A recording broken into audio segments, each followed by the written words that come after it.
Hiya there and welcome to Trains, Planes and Automobiles. Right, what I'm going to be talking about today is the 1946 HMS Anchorite, one of the Royal Navy's A-class ocean-going patrol submarines, designed to operate against the Japanese, but which did not enter service until the Second World War was actually over.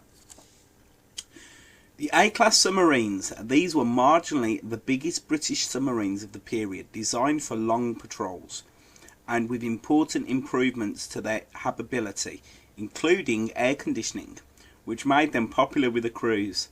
I can't imagine a submarine without air conditioning, really. The 16 boats which were actually completed, 30 more were cancelled, were all to remain in service for well over 2 decades. Except for HMS Anchorite, which was lost in 1951.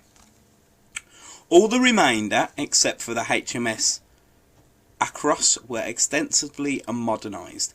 HMS Anchorite was constructed, like the majority of the class, by Vickers Armstrong at Barrow-in-Furness. Laid down as HMS Amphion, the two swapped names during their construction, which is probably a little unknown fact.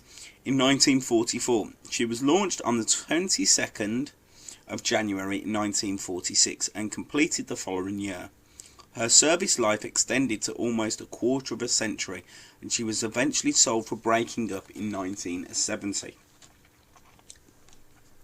Even while the A-class boats were under construction, British submariners and engineers were examining the latest generation of German boats, particularly the Type 21, with a view to incorporating many of their advanced features into their own boats. The A-class submarines had circular section welded pressure hulls 0.75 inches thick, which permitted them to operate to a depth of over 500 feet.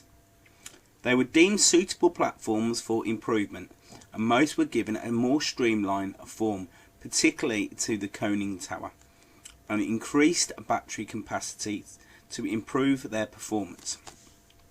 The effect was considerable. Submerged speed rose from 8.5 knots to a massive 14 knots. Later boats had large buoyancy tanks at the bow to improve their stability on the surface, and these were retrofitted to the early boats.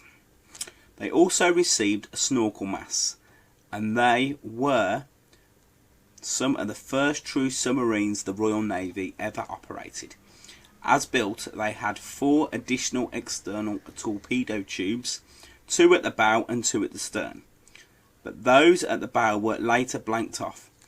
The 4-inch 102mm Mark 22 gun they carried in a forward extension of the conning tower was removed, though some boats got a more modern version in its place, as was the single 20mm Ulorkian AA gun.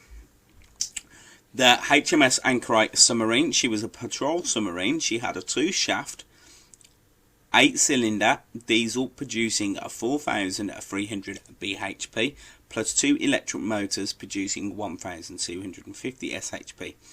She had a length of 85.1 metres.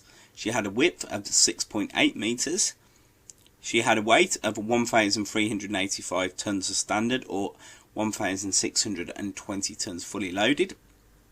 She had a staff of 61, and as I say, she had a speed of 18.5 knots surfaced or 8.5 knots submerged. At a speed of 11 knots, she had a range of 10,500 miles. That was the 1946 HMS Anchorite submarine. Thanks for watching. Please like, comment, subscribe. Have a great day. Bye bye.